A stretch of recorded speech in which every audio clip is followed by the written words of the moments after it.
Drake Bell, child star from Nickelodeon, is going to be detailing abuse that he had suffered. So trigger warning, content warning for this video. We will be talking about sexual abuse, especially of minors.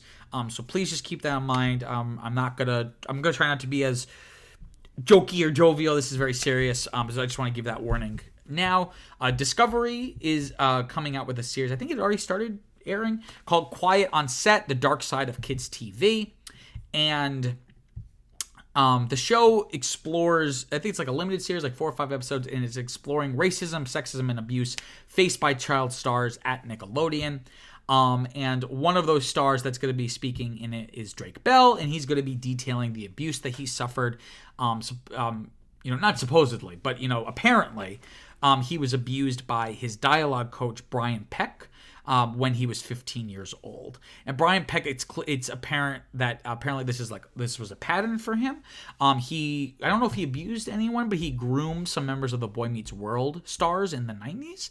To the point that when Brian Peck went on trial for this Drake Bell situation, the cast of Boy Meets World had become very close with him and kind of supported him through the trial. And we have a quote here from Will Friedle, who plays the older brother. I think his name is Eric. Saying recently, quote, "We're sitting in that courtroom on the wrong side of everything. The victim's mother turned and said, 'Look at all the famous people you brought with you. It doesn't change what you did to my kid. I just sat there wanting to die,' end quote." So yeah, it speaks to the way abusers use charm to get people to side with them or give them benefit of the doubt where it maybe is not warranted. And apparently, people had noticed his strange relationship with some of the younger male actors, but people didn't want to say anything because he was gay, and they didn't want to suggest that because he was gay, he potentially, is having strange relationships with younger boys, right? And there is no correlation with that, but people didn't want to make that accusation because of that reason. But in this case, it turned out to be founded, right? So in 2003, he was charged with lewd acts with a child and oral copulation with a minor. According to the allegations, the abuse took place 2 years earlier at his home. The family claims that Bell was abused over a 6-month period. When Drake Bell was, I'm going to just say Drake because to me he's Drake. No, because Drake is now a performer. But to me as a kid, he'll always be Drake, as in Drake and Josh, right? But Bell, when he was 18, during this trial, during his testimony, he said, quote, "The things he did to me, I don't think anyone in here could have ever possibly imagined. Whatever he gets," I forget if this is Bell or one of the prosecutors.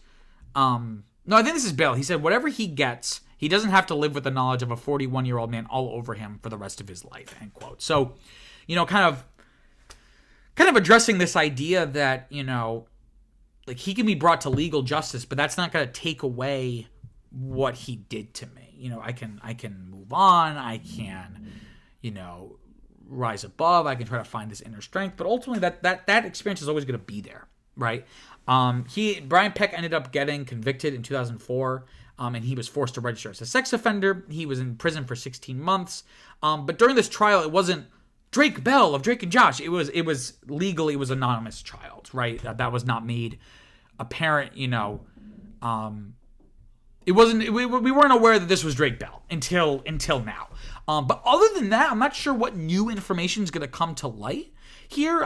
It just kind of will be a good kind of overview to kind of speak to this larger thesis that this show is all about. And I'm also not sure why the headlines, that I was using for research here, they kept using the word alleges or alleged allegation or allegedly.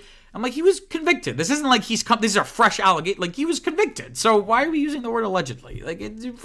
I believe he pleaded no contest. So I think he did it. It's not alleged. But the reason why I wanted to talk about this is that it just is just another, and this is why this Discovery show is even being made, is that it reflects a culture of abuse that was at Nickelodeon. He doesn't seem to be directly involved with the situation at all, but this speaks to the culture created by Dan Schneider, who was Disney Nickelodeon's golden boy. If you're not aware of who Dan Schneider is, he was a writer and producer of essentially, if you're like a late millennial, or if you're like a younger millennial or older Gen Z, he basically created your entire Nickelodeon childhood. So all these live action sitcoms, so like Zoe 101, iCarly, Victorious, Drake and Josh, and The Amanda Show, not just to name a few.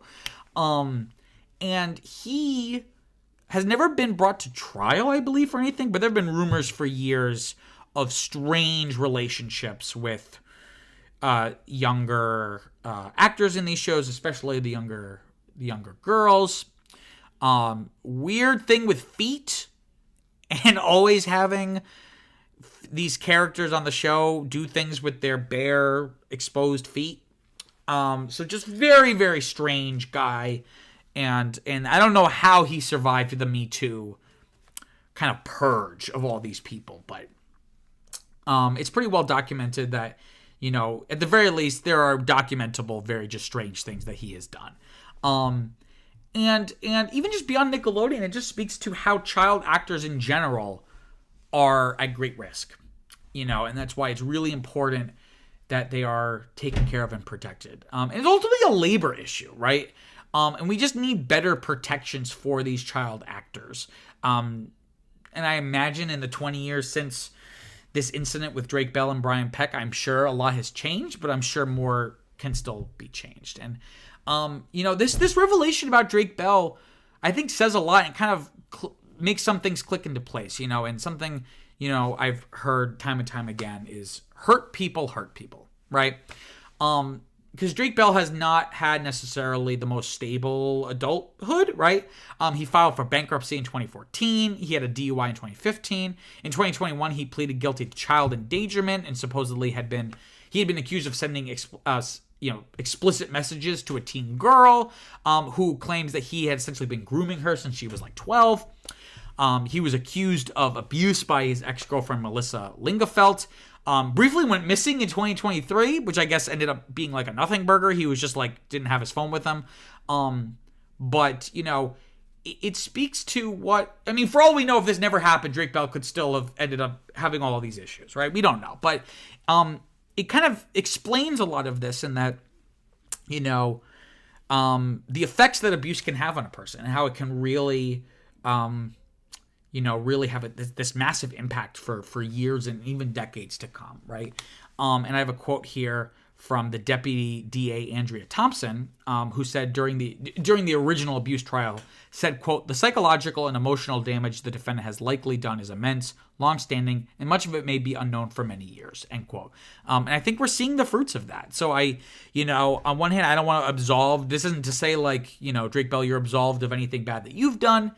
Because, you know, something bad happened to you. It's not to absolve, but by understanding the root of that, we can help him become a better person and we can make the world a better place so that things like this don't happen and the cycle of abuse stops somewhere, right?